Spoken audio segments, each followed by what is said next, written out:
السلام عليكم ورحمة الله وبركاته. مساء الخير عليكم البنات ومرحبا بكم في قناتي قناة أم اسكندر للطبخ والحلويات.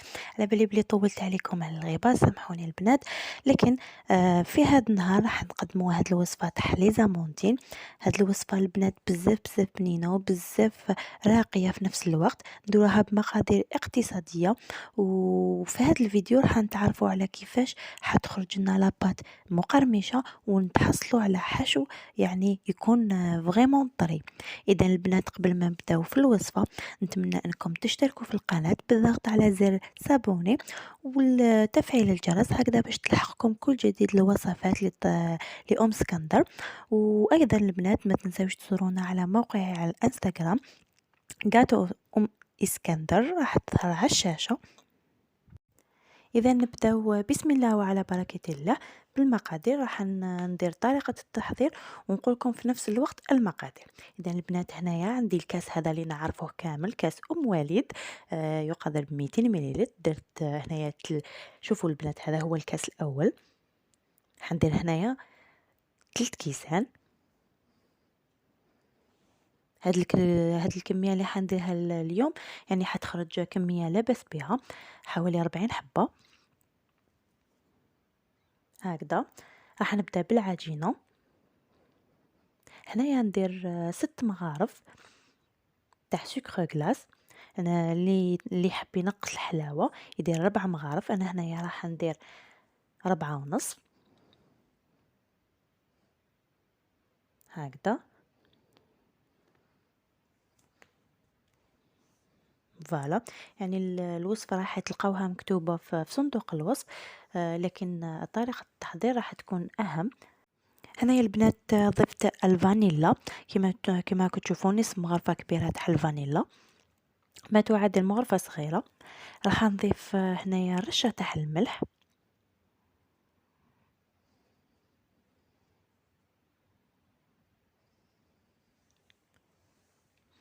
نصف ملعقه صغيره تاع خميره كيميائيه، هاي ليك، يعني تكون صغيره ما تكونوش معمره بزاف هكذا باش ما ينتفخوناش بزاف البنات.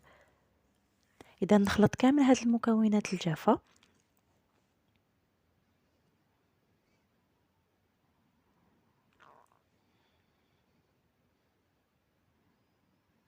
راح نضيف هنايا البنات المارغرين تكون طريه، حوالي بالضبط 200 غرام تاع المارغرين تكون هكذا طريه. راح نضيفها الان. هاد العمليه اللي حنحضرها طريقه لاباط بغيسي، ونحاول انه ندخل كامل هذيك لافارين في المارغرين غير بسياسه حتى نجمعها بين اليد ونطم العجينه تاعي بحبة بيض هكذا. ديروا حبة بيض يعني تنطم لكم هاد العجينة بهاد المقادير. واذا شدوها البنات عندكم ما نطمتش، يعني على حسب الفرينة اللي تكون تخدمتوا بها، كاينه فرينة تشرب وكاينه لا. زيدوا نصف حبة بيض ولا وسينو حبة بيض ضربوها وبداو ضيفوه غير بشوية هكا باش ما تغلبكمش العجينة. انا هنايا حبة بيض كفاتني باش طميت هاد العجينة. هاي ليك البنات حبة بيض.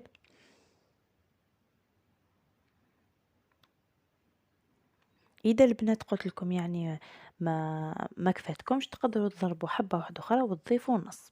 اذا الان حنضربها ونجمع بها العجينة ديالي.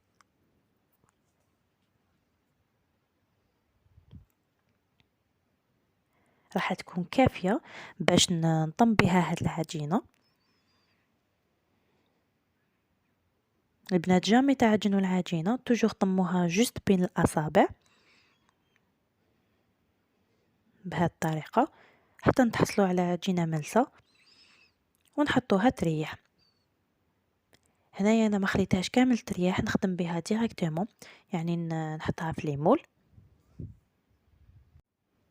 شوفوا البنات العجينة اللي تحصلت عليها هاي ليك يعني طرية تخيمول هكذا. نروح البنات نحضر ليمول تاع لي ميني تارتولات. فوالا.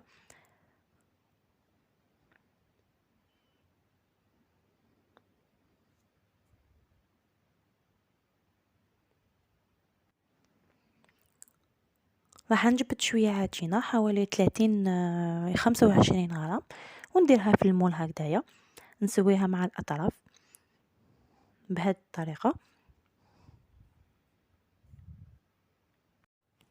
بعد ما كملتهم كامل البنات، هنا درت غير نصف الكمية تاع العجين، نثقبهم هكذا، يعني هكذا باش ما ينتفخوليش في الفرن. في هذه الأثناء بعد ما نثقبهم ونكملهم هكذا، نحطهم في الثلاجة. ما بيد نحضروا الحشو مع بعض. هذه هي الطريقة. هامنيك البنات، نروحو نحضروا البنات الحشو تاع هاد لي زاموندين. هنايا البنات كيما راكم تشوفوا عندي 200 غرام مارغرين طريه.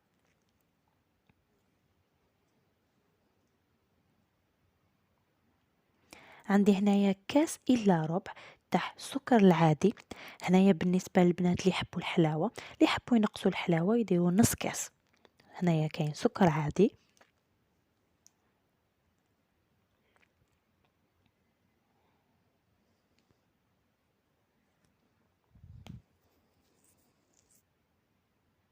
غرفه كبيره تاع الفانيلا. وهنايا يعني لازم نضربوهم بالباتر. ضربوا المكونات كامل بالباتر، لازم نضربوهم مليح.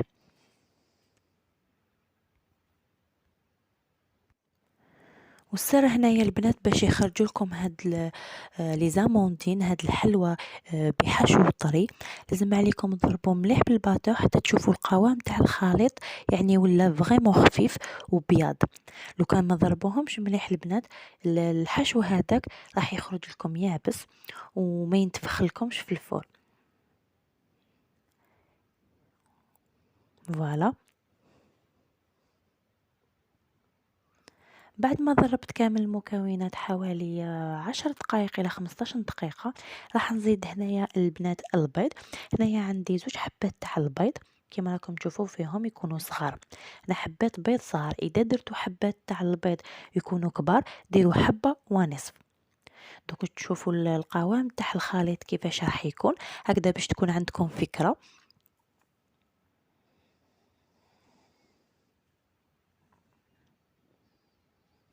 فوالا. بعد ما ضربت هاد المكونات السكر والمارغرين والفانيلا والبيض مع بعض، نكمل نستمر هكا بالباتر، ونجيب الان الكاوكاو. هنايا كاوكاو محمص ومرحي كما راكم تشوفوا فيه 220 غرام هكذا. راح نضيفه هنايا للخليط، يعني اللي حبت دير كاوكاو، اللي حبت دير لوز، اللي حبت دير جوز، هي واش حبت.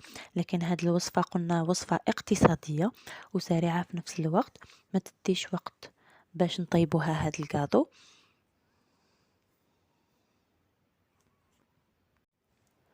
وهنايا البنات لما نضيف الكاوكاو المحمص والملحي الى هاد الخليط ونضربوه، دوك تشوفوا القوام ديالو كيفاش يخرج. ملاحظة فقط، يعني لو كان تشوفوا انه الخليط تاعكم غلبكم ولا صبتوه انه راهو جاري، يعني يكون ميه بزاف، واش حديروا يا البنات باش تسلكوا الخليط تاعكم؟ زيدوا له مغرفة ونصف الى 2 مغارف كبار تاع الفرينة. هنايا القوام تاعو راهو سوا، لكن نتوما اذا يعني شفتوا انه البيض تاعكم زاد قوامه، فوالا هذا هو القوام ديالو. شوفوا كيفاش البنات يعني نرفد ويطيح ثقيل، لكن الخليط راهو فريمون خفيف هكذا. نتوما اذا يعني غلطتوا ودرتوا البيض يكون كبير، ما عليكم غير تضيفوا الفرينه هكذا باش تسلكوا الخليط تاعكم. اذا هنا البنات بعد ما جبت المول هنايا، راح ندير هاد الحشو درتو في لابوش ادوي. فوالا. هنا كاين اللي حنديرهم بدون معجون، فضلت أنه من الأسفل راح نضيف مغرفة صغيرة تاع المعجون. اللي ما تحبش البنات يعني الحلاوة تقدر ما تضيفوش، تستغنى على هاد المغرفة الصغيرة. لكن هاد المغرفة الصغيرة صدقوني راح تزيد لها بنة بنة بنة يا البنات. نتمنى انكم تجربوها وديروها بالمعجون. لكن اللي تحب ان جاتو ما فيهش حلاوة تستغنى عليه. هكذا يجي الحشو تاعنا معسل. اذا نشوفوا البنات كيفاش نبوشي لداخل، ما تعمروهمش بزاف لانهم راح يزيدوا ينتفخوا في الفرن. هكذا فوالا، يعني جست نكمل هذاك لو سيركل لداخل، ما نطلعش للفوق كامل.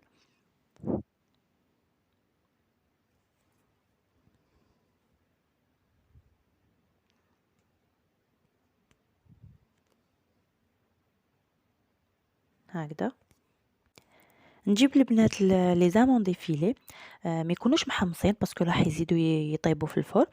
نغطي على الوجه تاع لي ميني تارتلات هكذا. يعني هاد لي زامون ديفيلي راح تكون بكميه معتبره هكا باش نغطوا الوجه وندخلوهم البنات للفرن. هنا كيفاش راح يكون طيابهم، ندخلوهم للفرن على فرن مسخن من قبل على 180 درجة. نطيبوهم من الأسفل. كي نشوفوا باللي لي فون دو تارت يعني العجينة بدات تحمر، نشعلوا لهم الفوق. المدة تاع الطهي تاعهم 20 إلى 25 دقيقة. فوالا هامنيك البنات كيفاش طابوا، يعني نعطيولهم احمرار شباب. كي نمسوهم الفوق حنحسوا هذيك القشرة. بعد ما نخرجوهم البنات ونطيبوهم نجوز عليهم الناباج هكا باش نطريهم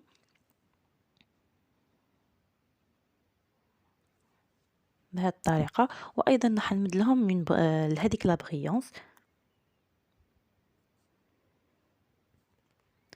وبالنسبة للديكور راح نزينهم بحبة سوريز هكذا ونلصقهم من الفوق.